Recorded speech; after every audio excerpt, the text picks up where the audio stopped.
Hi, everyone, and welcome to episode 83 of the Tick Bootcamp podcast. The title of today's interview is The Gold Medalist, an interview with Arianne Jones. My name is Richard Johannesson. And I'm Matt Sabatello. Today's podcast guest is Arianne Jones. Arianne Jones is a 29-year-old Olympic athlete and holistic nutritionist from Canada. Ms. Jones competed in the Olympics, and as part of her luge career, she traveled the world competing in 10 Canadian championships and 52 World Cups. She was training up to 8 hours a day, 6 days per week. In May of 2016, this Olympic and world champion athlete couldn't even walk the 15 steps from her couch to her bed. She had flu-like symptoms, dizzy spells, pain in her bones, and a fast heart rate. People told her she was crazy. 3 years later, after taking a symptom questionnaire, Ms. Jones scored high for Lyme disease. She had a blood test sent off to Armin Labs in Germany. It came back positive for Lyme and multiple infections. Ms. Jones's Lyme journey has changed her life. It inspired her to launch her own brand, which will include online courses and coaching. Welcome to the show, Arianne. Hi, thanks for having me. So can you start by telling us a little bit about your background and where you live? Yeah, so right now I live in Calgary, Alberta in Canada. That's home base right now, even though I've lived a lot of different places before then. And a little bit about my background. That's a long question. I was an Olympic luge athlete for most of my life. It was my job to be arguably a professional tobogganer, which sounds very fun, and it was, but also incredibly hard work. And then I retired because I actually got sick with Lyme, which we'll talk much more about. And I became a holistic nutritionist and a chef at culinary school in New York City. And now I'm combining all of those worlds into some hopefully awesome projects. So Arianne, I'm going to back up a little bit. Where did you grow up? So I grew up in Calgary, Alberta, close to the mountains. And yeah, that was home base for me my whole life. And what was your life like as a child? Did you live the normal life of a young person? Yeah, I would say so. I mean, I had a great childhood. You know, my family is very close with my parents and my sister. Very close childhood. I loved school, loved doing lots of activities. I did tons of sports as a kid. We're very close to the Rocky Mountains, so skiing and skating were very important to my family, as well as knowing how to swim and play soccer and do all of these activities. So I was a very active kid. And I would say the nuance to my family was that I grew up actually traveling a lot. Both of my parents were very accomplished travelers. And when they had kids, they said, well, we're not going to stop. So I was so privileged enough to grow up being able to spend time in places like, you know, Portugal and France and Holland and Fiji and the Cook Islands, which really was such a special experience growing up that I think has shaped me into who I am. So once you graduated high school, what path did your life take you on at that point? So already when I was in high school, I was already competing at a very high level in luge. So I actually started luge when I was 12.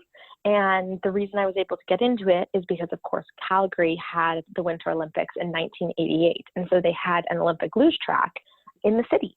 And so I got started into it when I was 12 years old and slowly, you know, continued doing the sport and worked my way through the rankings of the program and got better and better. And so when I was in high school, I was actually already on the junior national team.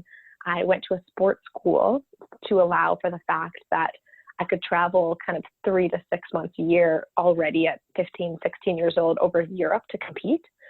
So when I finished high school, I was right at that barrier of at 18, 19 years old, you kind of age out of the junior national sport program and you have to try and make the national team. So when I finished high school, I had that hard choice to make where all of my friends were going off to traditional university and college. And luge isn't exactly a sport that you can get a university scholarship for or do that sport. You travel so much. So I actually had to make that choice. It was a really big pivot, or kind of fork in the road in my path, where I had to say, well, am I going to go the traditional route and go to university with all my friends, or sacrifice that, I guess you'd call it like first year university experience, to try and make the national team and eventually go to the Olympics? And I chose to, take a pause from that traditional route and train my butt off in the national program and try and make that national team a year later, which is exactly what I did.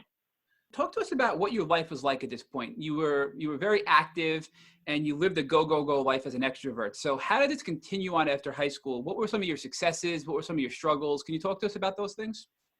Yeah. So, from the time that I was we're talking here, 19 years old till I was 26, I was actually on the Canadian national team for luge.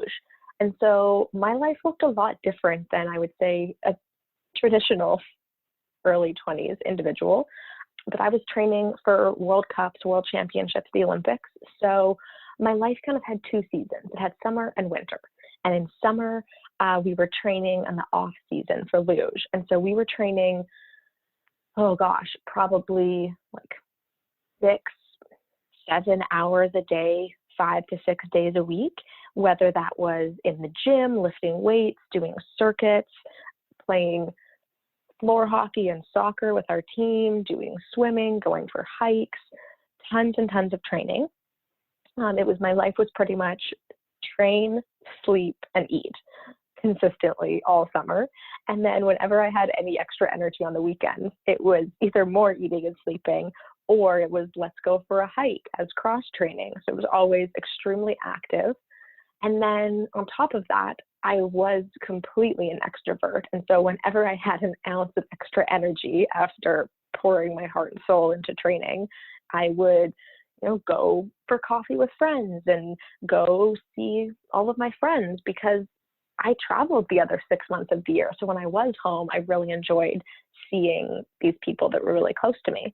So very active. And then on top of that, I was, going to sponsor meetings and going to sponsor events. So very, very, very busy. Looking back, probably much too busy, but I didn't really have that insight at the time. Arianne, as you move forward throughout this time, you had some really, really major successes in regards to awards and honors. Can you share with our audience a little bit about what you've accomplished and the awards that you've won? Yeah, so in my sport, to, give you a little bit of background, I was very much the underdog in sport. I feel like there's different roles in sport, right? There's kind of the underdog, and then there's the injured athlete, and then there's the really talented golden athlete. And I was definitely the underdog. So you can't see me through the podcast, but I'm not a very big person. And so I'm only 5'4" versus all of the kind of Europeans and the typical body type in my sport. They're tall, they're heavy, they have kind of larger builds, because luge is a gravity sport. So the heavier you are, obviously the more advantage you have going down the track. So for me, my whole life coming up through sport, I was very much faced with the language of, sure, you can try and make the national team, but you're never going to win a medal. You're never going to go to the Olympics. You're definitely never going to crack top 10. That's just not a reality for you because you're too small. And so from a young age being told, you're not going to accomplish this, you can't do this, by everyone around me, that was incredibly difficult. But I think I chose to use it as fuel. I kind of went, just watch me. And so that's exactly what I did. I made the national team at 19, which was a huge upset that nobody thought I could overcome that barrier. And then at that point, I, in the next 5 years, competed in 52 World Cups, 10 Canadian championships, 5 World Championships, and the Olympics. So going to the Olympics in 2014 in Russia was such a huge pinnacle of my career. Going to the Olympics is incredibly extraordinary for any athlete that goes, but it had an extra edge for me because my whole life, everybody in my sport had been telling me, that's never going to happen for you. You might as well just give up.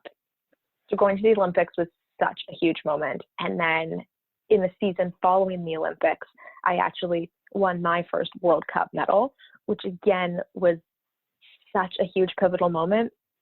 Yes, every athlete remembers winning their first medal, But again, for me, because my whole life since the time I was 16, I was being told, you're not big enough, you're not tall enough, you'll never reach that level, you might as well just give up now. For me to stand on that podium knowing that I alone accomplished that was life-changing. So Arianne, you had a lot of doubters in your life, it sounds like, and they counted you out from the get-go, but you just kept fighting and proved them all wrong.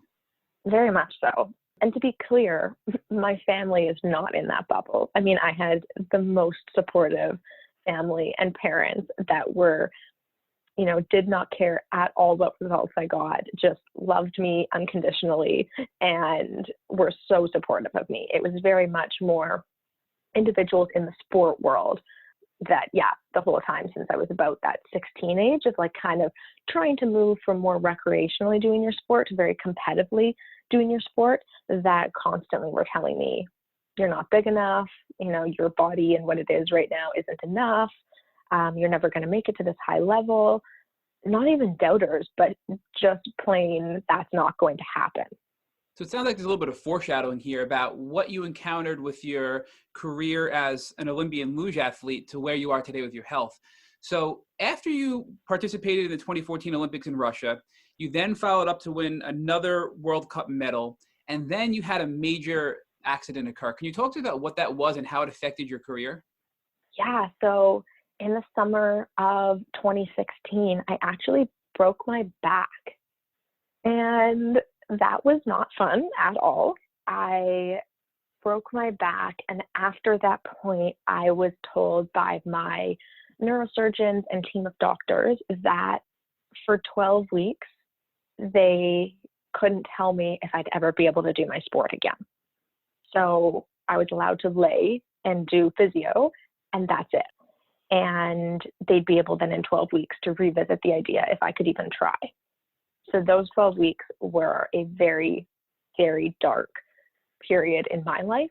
Not only was I incredibly injured and in so much pain and having to relearn all of these movements again, overnight with this injury, the day before the injury, I was the fittest version I'd ever been of myself. And the next day, I lost all of these physical functions of, I couldn't stand on 2 feet and close my eyes without falling over anymore. Like those balance, having all your muscles move together. I had to relearn all of those movements and all of those neuro pathways again, which was incredibly difficult. I guess fast forward, I had the most wonderful team of physios that I surrounded myself with and a healing team. And I completely changed the way I trained, and I completely changed my mindset and everything towards luge. And I did actually come back and came back on the national team and started trying to compete again. And then 8 months later, after my injury, I won a World Cup gold medal with my teammates in the team relay, which again, not only did I get to step on the podium, but to step on the top of the podium and to see your flag be raised and to hear your anthem be played because of something you did is a moment that I'll never forget. And on top of it, I had come so far in those 8 months from being at the lowest low in my life and not knowing if I'd ever be able to do my sport again. So again, it seems like every time I've won a medal or have these moments, not only are they huge pivotal moments for me, but they hold even more weight because of the circumstances behind it. So here's now a second time where the doctors never knew if you'd be able to come back to play your sports again. And never mind, you had trouble barely even walking at that point. Within less than a year, you came back and you actually won a gold World Cup again after you broke your back. So this is a second time of you coming back after people thought there's no way you're going to return from this. Yeah, I guess so. It sounds nice when you say it to me. Sometimes when you lived it, you know all the nuances and it's your life, so it becomes normalized. But it is quite cool, I guess, to hear you echo it back to me and kind of go like, yeah, I did do that. So you are really a fighter in all aspects of your life, with your health, with sports, with injuries, with all the obstacles that you face. And now here you are, you're back to where you were. you've recovered from your back injury, and yet again, you have another health struggle. You start to get sick. So can you talk to us about what occurred from the time you won that award up until you started to get sick again shortly after that? Yeah. So I won the Gold World Cup medal at the end of February. And that was actually the last competition of our competitive season. And so I ended the season being like, okay, cool, I'm back. You know, I still had a ton of back pain, but I was like, okay, I'm back. I made it back to the top. Life is good. I did this. Now I can like get back into, you know, quote unquote normal life for me again and keep training and push towards the next Olympics in 2018 in Korea. And so I had a month off, which is typical. We would always get the month of March off. That was like our one break in the year. So I went away and recovered and went on vacation. And then we started training in April.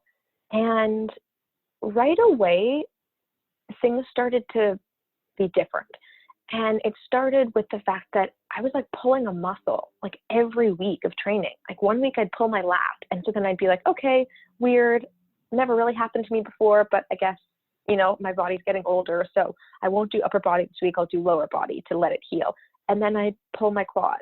And nothing was actually healing once I pulled it. And I was like, okay, this is very strange. This has never happened to my body before. And it kind of felt like it was starting to spiral downwards. And then all of a sudden the like crippling fatigue started, and I was so incredibly tired. And of course I trained to be an Olympic athlete. Like I knew what being tired felt like. And this was very different. It was that like deep fatigue. And I started like falling asleep on the gym floor, like literally next to people yelling and screaming and beats blaring and weights slamming onto the floor.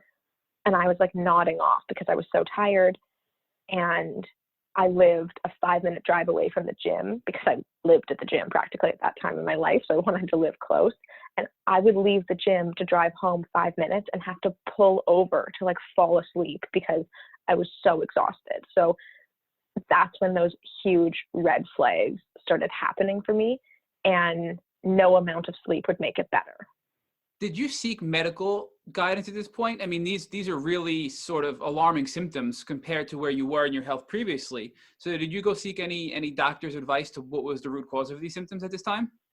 Yeah, well, at first, kind of my trainers and physios were like, okay, well, maybe, you know, you just had a really crazy last year coming back from this injury and you pushed so hard that maybe you're just a bit burnt out.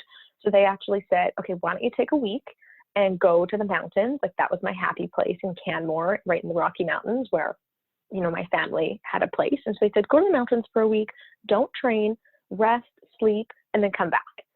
And of course, I'm talking about my whole career. I've never had a week off like that ever. So I was like, oh yeah, great. This is going to fix it. So I literally went to the mountains and I probably slept 18 hours a day for a week. And I came back just as tired as when I left.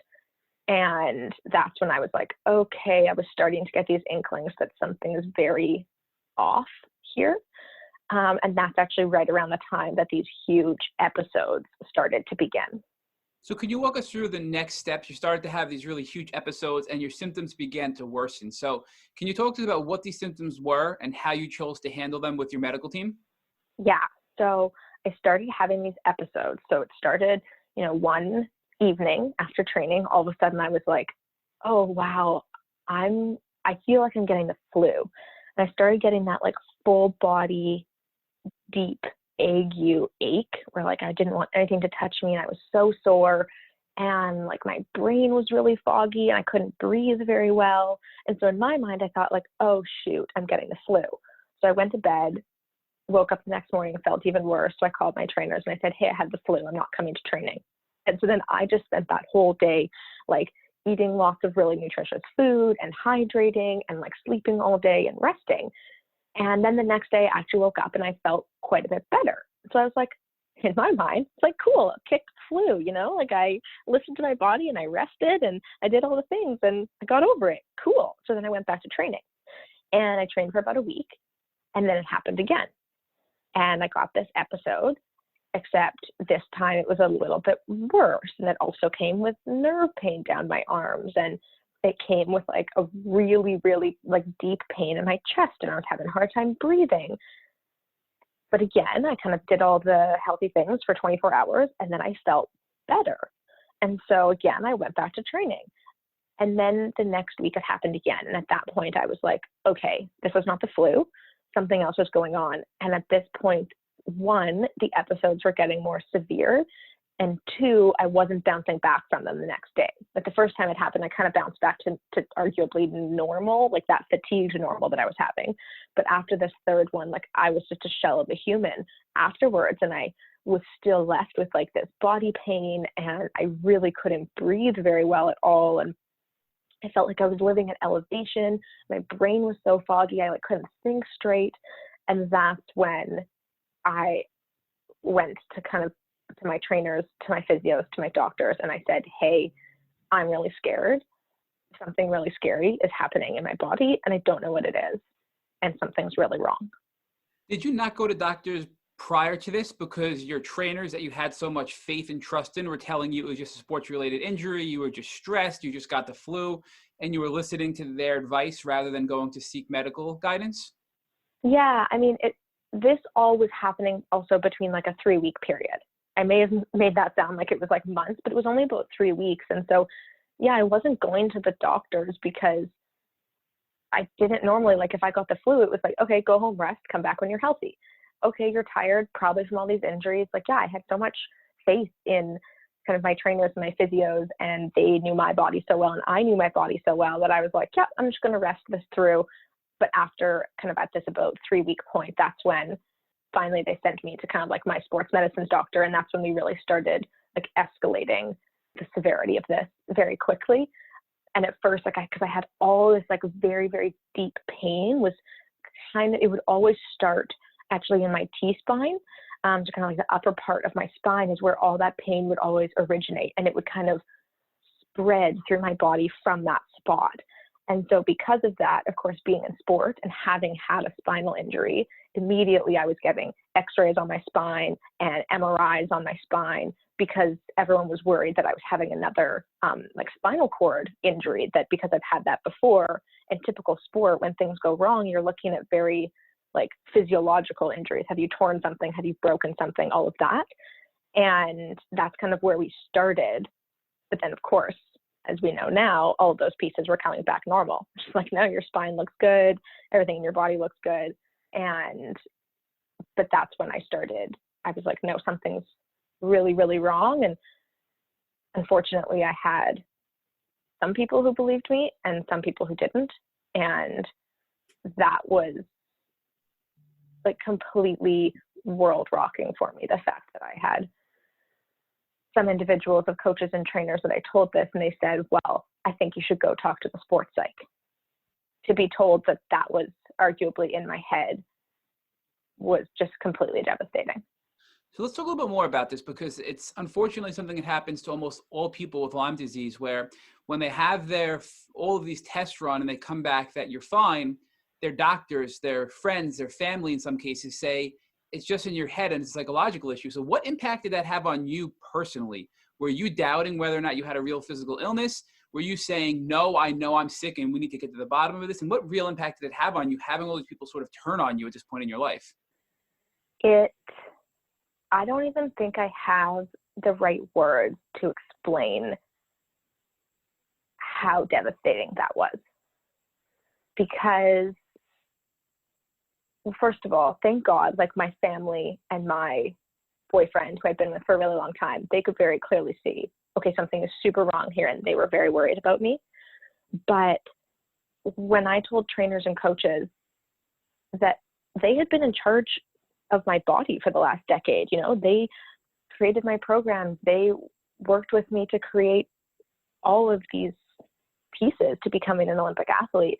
And when your athlete comes to you, and I was also the athlete that, because of course I was told for so many years, you're never going to make it. I was like first one in the gym, last one in the gym. I was never missing sessions. I was always doing extra reps because I had to be there to compete. And when that athlete is telling you, I'm really scared and something's super wrong, and you hear back, you should go see your sports psych. Like I yeah, I can't even explain how hard that was. To put it into perspective, it took a relationship that I built for 10 years with these individuals and shattered it on the spot. And every ounce of trust and respect that we built, when I really needed that person to stand up with me, they weren't there. And that completely ended that relationship. And I mean, to my coaches, I said, you know, hey, something's really wrong. Like, I can't train. I'm really sick. I don't know what's going on. And I was faced with the language where they said, yeah, you know, I mean, don't feel too bad. Like, some athletes just can't really cut it for that long. And that was so shocking to me, because I like wanted to scream at them and say, like, what do you mean I can't cut it? Literally 2 months ago, I won a gold medal. Like, I was the best at that moment. And now you're like, well, you can't cut it. See you later. You had a good run. And which is even more devastating is the fact that, because I think a lot of people can relate to this, I was so exhausted. Felt so sick. I didn't even have a shred of energy to fight back on that.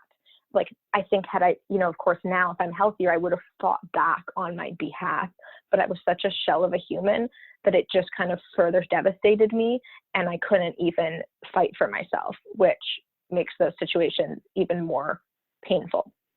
I think one of the things that you put into your pre-interview questionnaire is just so powerful, that you were an Olympic athlete. You were one of the best athletes in the world. And then not even 3 weeks later, you're having difficulty walking up the stairs without having difficulty breathing. So that really puts it into perspective that somebody who is the epitome of health and fitness like you, within several weeks can be almost crippled by Lyme disease and its co-infections. Yeah, exactly. You know, just a few weeks prior, like I said, like, one, I'd been on top of the podium, but even like awards aside, you know, I was the strongest version of myself I'd ever been. I could lift like well above my body weight in all of these exercises. I could do 15 pull-ups in 30 seconds. I was like, my body was so fit, and I was one of the fastest starters in the entire world. And yeah, within a span of weeks, I literally couldn't walk up the stairs in the gym to the change room without getting to the top of the stairs and having to sit down to catch my breath, as if I'd just run the hardest sprint workout of my life. And that to me was completely life-shattering. Arianne, one question I have for you is, you mentioned your boyfriend, and was this your boyfriend that you've had since before you were sick? Was he with you throughout your successes and also your health crisis? Yes. So my boyfriend, Jeff, he was also an Olympic luge athlete. He competed in the 2006 and the 2010 Olympics. So we met through luge, and we started dating when I was 20. And so we were together through call it like the really high times of training for luge and going to the Olympics and winning medals, and then was also by my side through all of the health challenges, the injuries, everything. So was he and your family, they never doubted you that you were really physically sick, you mentioned. So they always stuck by your side and believed you. Is that correct? Yes, which I'm so grateful for. Like, I know that a lot of individual stories are even that where their families don't believe them. For me, I feel so fortunate that Jeff and my family completely believed me and were really worried about me. And I think because I had such a great relationship with them to start with, and I was always that like fighter and like, no, I'm fine and I'm gonna overcome this. And of course it was such a drastic slide. Like, all I did was train all day, every day, and all of a sudden all I could do was sleep. It was very clear to them that something was very wrong. And so I think with most people, they have that, like, some family members that don't believe them and some people that support them. And I guess I had that just in a different way, where I had my biological family, my parents, my sister, my, boyfriend, my person, they all believed me, but yet my sport family was the ones that didn't believe me. Except, of course, I had like a really key physio that did believe me, then kind of connected me with a sport physiologist that did. But my my sport family, which I'd arguably spend more time with in the last decade of my life, they were the ones that didn't take it seriously. So you were sick for over or almost 3 years from the time you first started getting these symptoms from Lyme disease, but you didn't know at the time. And as this time progressed, did you ever doubt whether or not you had a real physical illness? Did you ever have doubts that maybe it was a mental health issue, or did you always stand firm because of the support of your family and just the driven person that you are, that there was a deeper cause to your symptoms? Yeah, no, I knew something was very wrong. I was 1,000% clear that this was not in my head, because I've been training since I was 15 to pretty much get in tune and listen to my body. That was my job. My body was my job. And I knew without a shred of a doubt, this is not in my head. This is my body. And it also helped too that, of course, I worked with a sports psych throughout my whole luge career, and I'd worked with him since I was 16 up till this point. So, I think there was like one moment of a doubt when that trainer said, like, maybe you should go see your sports psych. And I just like was so devastated. But then I was like, okay, well, maybe I'll go see him anyways, because like maybe he has some insight into this, like I had that shred of a moment of like, well, I don't know, like, can your mind make you this sick? Like I actually had no idea, because I was in such uncharted territory. And because he knew me so well, I went and explained all this stuff to him. And I'm so grateful that he was one person that he said, yeah, I don't know what's wrong, but I know you, and this is 0% in your head. And so that just reaffirms to me, like, no, something has gone wrong in my body. Other than your sports family suggesting that this was a mental health issue, were there any other misdiagnoses prior to your Lyme diagnosis? Yeah, there was. So, I mean, first of all, I didn't really tell a lot of my friends at this point, and kind of friends and that network, because it was so shattering for me to arguably have been told I was crazy by trainers and coaches. I was so weak, I couldn't handle being told I was crazy by anyone else. So I pretty much just like didn't tell anybody else, and just like mysteriously faded out of the scene. But I guess I was like kind of misdiagnosed, but at this point everyone was like, oh, I guess you were just overtrained. So I got that from a sport perspective. I started seeing kind of a set of like functional medicine doctors, and they were like, oh, it looks like, my adrenals were completely shot. And so they were like, yeah, I guess you have like adrenal fatigue and you have no vitamins and minerals left in your body. So they saw all those surface pieces, which were all just symptoms of the Lyme, but we didn't know that. So they just said, you have adrenal fatigue, you trained so hard in sport that you used up all your vitamins and minerals and you didn't take enough. So you're just very depleted in your body. Some people started to throw around the words like, oh, maybe you have chronic fatigue. I did go to see now I'm forgetting the word, like a doctor that kind of specializes in autoimmune, because of course, as typical with Lyme, my sport doctor, he agreed something was wrong. And he said, yes, something is wrong. Your blood work looks all out of whack. Your blood work changes every 2 weeks when we take it. But he was like, but this is out of my field and I don't know what's wrong. So he sent me to kind of an autoimmune doctor to see if it was any of those. And I don't know if it's a good thing or bad thing to not have been diagnosed with something, but he said he didn't diagnose me with anything, but he just said, you don't have any of these things, but I don't know what's wrong. See you later. And unfortunately, that's not uncommon for people to be sent to a rheumatologist who specializes in autoimmune diseases and then be told either they have something like lupus or another autoimmune disease, or your levels are off the charts, but we have no idea what's wrong with you. So it's just something that I think most of us go through, and it's just unfortunate that it takes us through this long, arduous process to finally get a proper Lyme diagnosis. And on that note, so now, at the end of this 3-year window, which is now bringing us up until about March of last year in 2019, can you walk us through what made you think Lyme disease and what doctor you partnered with to get that diagnosis? Yeah, so I guess in a nutshell, like when I got sick in sport, that was the reason I ended up having to retire, even though I didn't know it was Lyme. I was so sick, I just kind of was like, I can't train anymore, and had to retire, which was so devastating in itself to feel like that decision was a bit out of my control. And then I went and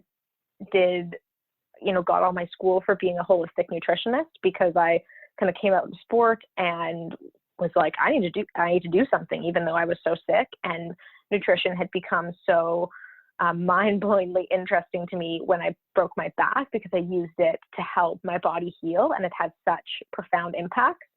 So I went and, took all this school, and then I was doing a lot throughout kind of that year to like try and get better. I talked about the adrenals, so I was like balancing my adrenals, and I was taking a whole bunch of vitamins and minerals, and I was, I lost the ability to do anything physical. So you can imagine how hard that was mentally, that my whole life was physical. And then all the things I loved to do on top of training was hiking, biking, swimming, surfing. They were all physical, and I couldn't do any of that anymore. All I could do was walk for like 30 to 45 minutes a day. And that was it. And so I would do that every day. And after about a year and a half, I did start getting better. I mean, it makes sense that like I was balancing my adrenals and my hormones, and I had vitamins in me, and I just slept a ton, that I did start getting a little bit better. And so I wasn't having these huge episodes anymore. So I feel like even though something was very wrong, since so many people couldn't tell you what it was, I was just kind of like, okay, well, typical athlete mentality, I think, like just ignore all this pain and just like get on with your life. So at that point, I decided to actually, I was like, I found this program. It was an incredible culinary school called the National Gourmet Institute in New York City, in Manhattan. And I was like, I'm going to go move to New York and take this program because I'm obsessed with food and how incredible it can make you feel and, help you to heal your body and help you perform and feel your best. So I went to that school. And again, like, I think from the outside, people look at me during that time in New York, and if someone didn't know me, they wouldn't have been able to tell anything was wrong, because I was still energetic and at school every day and doing all these things.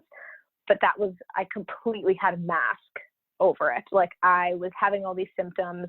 I would go home every night and just be like dead, exhausted. I was slowly starting to get all these symptoms back of like neuropathies down my arms and heart palpitations, and like it was getting hard to breathe again. But again, I just didn't tell anybody because I was so afraid of people just calling me crazy again. I just couldn't handle that I just kind of like shoved it all down and kept on with my life. And yes, I could do school, but like, again, for someone that did an activity, like exercise all day, every day for my life, I still couldn't do any of that. Like, I would get up every morning and I would walk in the park, because that at least kept me like, it kept a shred of sanity that I could walk and get fresh air. And I would just go to school. So everyone thought that life was normal for me, but I was very much still had a mask on of like incredibly lonely because nobody understood what I was going through, incredibly scared because I was always still scared these episodes were going to come back. And I think my gut instinct was clearly screaming at me, something's still wrong. And I was just trying to ignore that. Anyways, though, I finished school in New York and my internship at a magazine, and I had to leave the US because of visa purposes and come back to Canada. So I moved back to Canada in November of 2018. And literally probably 3 days after I moved home, I had those huge crippling episodes again come back.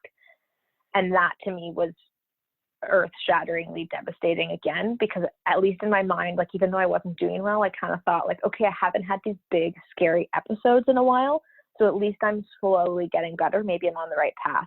And they all came back with a vengeance. And at that point, my family and at this point, fiance and I said, like, we got to figure this out. And so we actually went back to this team of doctors in Calgary, and they're all like MDs from South Africa, but they're also functional medicine doctors. And I went back to that doctor that I'd been seeing before, who was helping me with adrenals and vitamins. And I said, hey, all of this is back. I'm super scared. Something's wrong.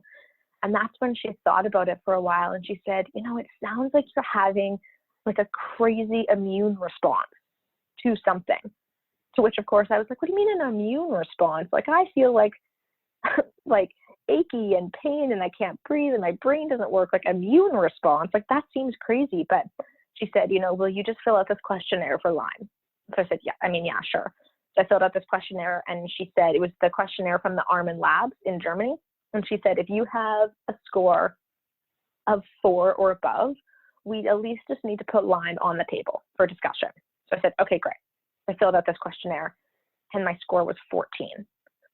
And that's when she was like, okay, we need to send blood to this lab in Germany and test for Lyme. And so we did that test, but then it takes a while to come back, like at least to Canada. It took a few months. And so I was just in this waiting game for kind of January, February. And I didn't really keep my hopes up because at this point I'd been tested so many things where doctors were like, yep, we're going to test this thing. And of course I would go to the appointment and they would be like, nope, not that. I'm not sure what's wrong. So I feel like for my sanity had gotten into this protective place where in March of 2019, so not that long ago, I went into this appointment to get the results. And I very much went in with, I guess, kind of an apathetic feel of, yeah, they're just going to tell me it's not that either, and I'm going to have to move on. And I think I was just putting that armor on to protect myself from being so devastated again.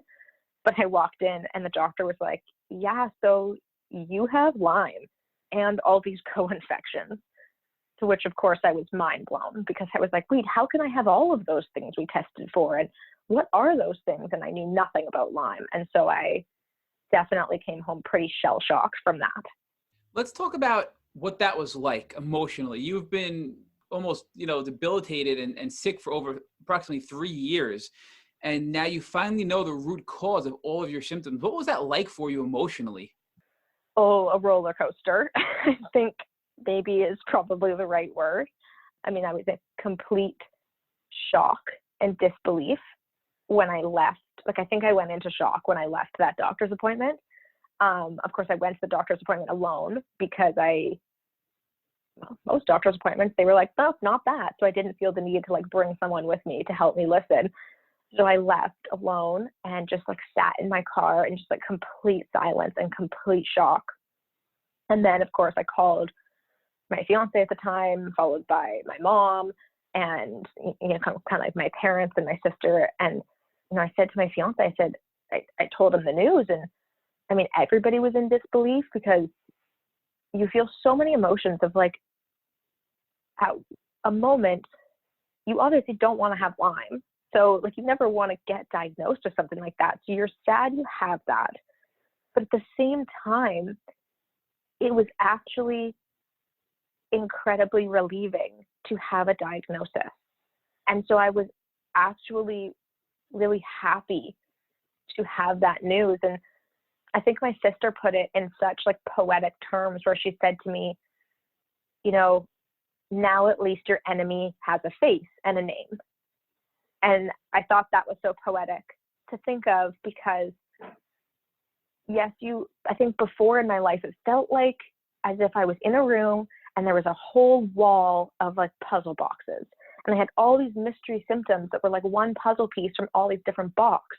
And so to get better, it felt like I had to look through 1,000 puzzles with 1,000 pieces and nobody knew where to start. And yes, Lyme is a very complicated puzzle, but it felt like I was given like one puzzle box. It's like, yes, this is complicated to figure out, but we at least know a path to start. And I know what this looks like. And I know how to move forward here-ish. And so I was sad to have Lyme, but honestly, more than anything, I was relieved to have answers to be able to hopefully move forward with my life. Arianne, at this point, did you realize how hard it was going to be to treat chronic Lyme? Because you had Lyme for at least 3 years. It could have been dormant in your system for probably much longer. So now that this bacteria and from Lyme and the other co-infections have really, disseminated throughout your body and now they're deep within your body, did you realize how long of a battle this was going to be to now recover? Or did you really not know much about Lyme at the time when you got your diagnosis? I knew literally zero about Lyme. Actually 0% of information on it. And so I was just so happy to have a diagnosis. Like I said, I was so relieved. And it was also so nice to have this word so that I could actually tell people like, no, I am this way because I have this thing, instead of just not telling anybody and living like a very false life and completely having a mask on and never being authentic. I could finally like be authentic and say like, no, I have this thing, and people hopefully wouldn't say you're crazy. But I knew nothing about Lyme. Like, I knew nobody that had it. I knew nothing about it. I was so confused when she told me, because I was like, wait, I didn't have a tick bite. Like, I didn't have a bullseye. Because I think that's all anybody knows is like, oh, did you have a bite with a bullseye? And which, I mean, as you and I know, is such misinformation that you don't have to have that. And very few % of people have that to have Lyme. But I had no knowledge of it. What are your next steps to now treat this disease that finally has a name that has been the cause of all of your symptoms? Well, I definitely went home, and once I kind of came out of shock, just did a really deep dive into research. So I started researching, my fiance started researching, my mom started researching a ton, because all of us just needed more information. So I would buy a lot of books and documentaries and just like trying to get as much information as I could. And then I had a quick, my doctor was very smart, was like, I need to give you this info, my functional medicine doctor. And she said, now go home and process, and then like come back in a week. We're actually going to talk about it at that point, which was so helpful, because I think she realized like, this is going to be shocking for you and you're not going to hear anything I'm going to say afterwards. So like, go process, go research, and then come back. And so I'm so grateful to have my doctor that I do, because she was also very smart in the way that she said, I learned a lot about it. And I'm so happy that I have all of my nutrition school, because that school taught me like how to research. I learned like how to research proper scientific evidence, how to, kind of take all this information and narrow it down into information I could use. And so I'm so glad I had that schooling. And of course, with my nutrition schooling, I had all this knowledge of, biology, organic chemistry, and how the body worked. So all of these more like complicated books and scientific information on it, I could understand and really break down. And therefore, when I went to my doctor that next week, I could understand everything she was saying. And I had like really strategic, detailed questions about how the body functions with Lyme to ask. So I'm so happy that I had that knowledge, and so grateful for that, because it took at least one barrier of mystery off of it, that I at least understood all these complicated terms about my body. But yeah, I went back to her, and that's where she said, she said, in my opinion, doing the traditional antibiotic approach is not going to be my first course of action with you, because she said, like you just mentioned, you've had this for at least 3 years, maybe longer. And so it's now chronic. And most of my symptoms at this point were symptoms in my central nervous system. So like, it was clearly in my nervous system. It wasn't just floating around my blood. And I actually luckily didn't have any gut symptoms. My digestive system worked really well. So because of that, she was like, if we put you on these high dose antibiotics, 1, it's not going to kill it. And 2, all it's going to do is ruin your gut, which is the one body system that seems to be working well right now. So that's where she said, we need to take a much more holistic approach to this. And her view, which echoed what I thought about health in the body as well, was first off, like without even treating the Lyme, my body, of course, because I've been sick for so long, like all my body systems were just in shambles. So she said, we have to rebuild, your hormones are completely out of whack. Your adrenals are completely burnt out again. Again, I had no vitamins and minerals left in me, because of course my immune system was just constantly pumping through them and using them. My immune system was so depressed. So she said, first off, we're going to try and treat these co-infections and lower that viral load on your body, because that's at least going to help take some load off of your immune system. And those co-infections are typically much easier to treat than Lyme.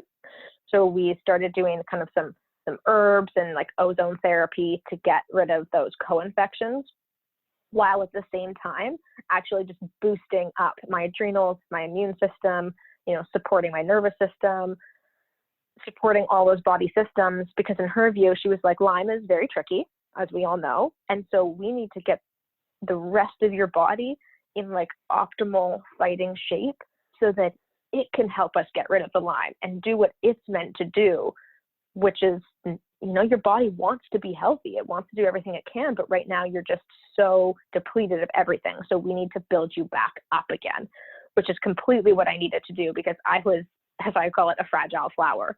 Like to me, you know, you mentioned it before, in sport, I was like this fighter. I had so much strength and perseverance and tenacity, and I was the most fragile flower. It felt like, you know, a cold day, a breeze, eating the wrong thing, having one glass of wine, going for a strenuous walk. All of these things would just knock me completely down, and I'd be smashed for days. So she was like, we need to get you some resilience back before we do anything else. Arianne, so at this point, you're now focusing on rebuilding your body and knocking out some of the viral load that's there to get your body strong enough to eventually treat the Lyme. And many of these therapies traditionally aren't covered by insurance because they're more holistic therapy. So did you have to pay for all of this treatment and medical appointments out of your pocket? 100%. Yeah, it's very expensive. I mean, even to fund the medical expenses up until the point when to even get diagnosed with Lyme was incredibly expensive. And yeah, because it's so not recognized by so many medical boards, none of this is covered by insurance. None of it, like not one bit. And I'm talking spending like tens of thousands of dollars trying to get better. So now, although you've been on treatment for less than a year, I believe, because this was March of last year, so did you progress any further than being on these herbs and taking vitamins and strengthening your adrenals and really building up your body as a whole, or are you still at the tail end of that phase right now of your treatment protocol? Yeah, so I would actually say I'm kind of at the tail end of that. So in the summer, you know, we started, of course, doing this, trying to get rid of all these co-infections, and that was honestly a horrible experience for me. I feel like I call last summer rock bottom summer, and I was rock bottom physically, emotionally, mentally, spiritually, on every single level. I was completely rock bottom. It felt like I got even sicker, and that like every bit of even my identity was like shattered on the ground, and I was having to like rebuild myself up from there. So then in the fall, I started getting a little bit stronger. You know, so you're taking these herbs, trying to get rid of the viral load. I was doing intravenous ozone therapy, which has actually been the only therapy, and everybody's different. But for me, that actually makes me feel so much better, like almost instantly. So we were doing that because it was the only thing that was actually making me feel better and taking away some of my symptoms, and making me feel less like I was concussed, because I feel like it felt like I was concussed all the time. Like my head hurt so much in one specific spot. I had brain fog. I was sensitive to light and sound and movement. Being in a car was like nauseating. And so the ozone helped so much with those symptoms. And then so through the fall, it was just like really high dose. I was finally able to tolerate some IV vitamins. I had to take them all orally because I like couldn't even tolerate the IV. That was too much for my body. So I started to be able to tolerate that. And I, you know, kind of then at that point, actually, like just this winter, got an infrared sauna in my house to start helping with like detox pathways. So I'd say like where I am now, I actually do feel so much better. On the upside, I'm so happy to say like I haven't had any of those huge, terrifying, scary episodes now in probably since September. So what's that? 5 months, which is really exciting for me. I feel like I have a bit of resilience back. I feel like I have my personality back. When you're so sick, like your personality even goes away. Like you don't even have the energy to be yourself or talk to people. And I have the ability now to like do a little bit of physical activity again, which is just such a positive feedback loop for me, because that's what makes me happiest. And then you get filled with endorphins. And I think that's so healing for me. So to be able to do little bits of physical activity is so helpful too for my mental health. So at the point I'm at now, like I do feel like some of these with testing, some of my body systems are a bit more balanced. We actually just did some tests recently again, which came up with a test for something called CIRS, like CIRS, and it's chronic inflammatory response syndrome. And my doctors wanted to test for that because she said, you know, instead I want to make sure we're not chasing a rabbit down the wrong hole. And what CIRS means is that your body has been sick for so long that some of the feedback loops in your body get stuck on. and your body is chronically inflamed, and you have these inflammatory cytokines like pumping through your body at all times, and your brain is inflamed and all of that. So she said, I at least want to make sure we do this test to make sure we have all the information we need. And that test actually just recently came back, and it was positive for SIRS. And so she was like, yep, 100% of that is feeding into some of these symptoms you're getting. So I'm at the point now where we are treating simultaneously, kind of like the Lyme and the SIRS. And so she said, I need you to give me like 2 months to work more on the SIRS, because that means like your immune system is all in whack. My nervous system is like completely out of whack, which is so much the symptoms that I get. Your brain is inflamed. So she said, let's do that for kind of 2 months. And then we're also going to add on the herbs again, where I'm kind of at the spot now where my doctor and my naturopath and herbalist, they feel like, okay, then we'll add in the herbs that actually target the Lyme specifically. So that's kind of the step that I'm at next, which is exciting to be there finally, and also scary because I can't tell you the end of my story, right? Like I don't have the full picture for you yet, and that is terrifying. Arianne, what are you doing to treat the SIRS right now? So I think inflammation and chronic inflammation is very common with people with Lyme disease because it is a symptom of Lyme, but it also, as you mentioned, could be this feedback loop where your body's stuck in this pattern of inflammation. So how are you working with your doctors to treat that chronic inflammation, which many, many people with Lyme disease experience?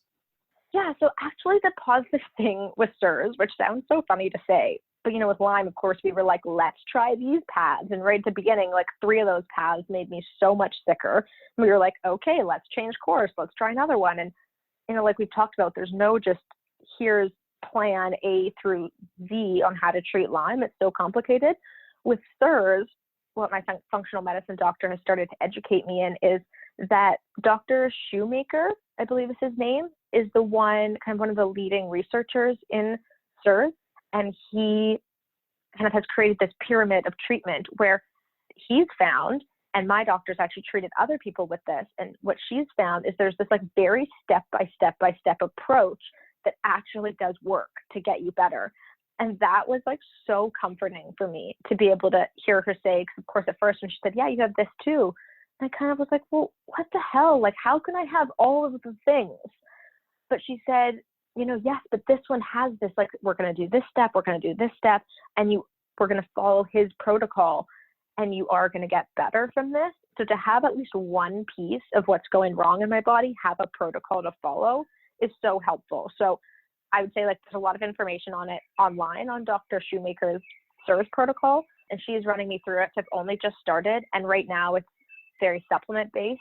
So it's like very high dose specific oils on my body, and some actually like small antibiotic dose that's actually like a nasal spray, because they found like I had this very, very deep, almost like staph infection in my nasal cavity. So it's getting rid of that first.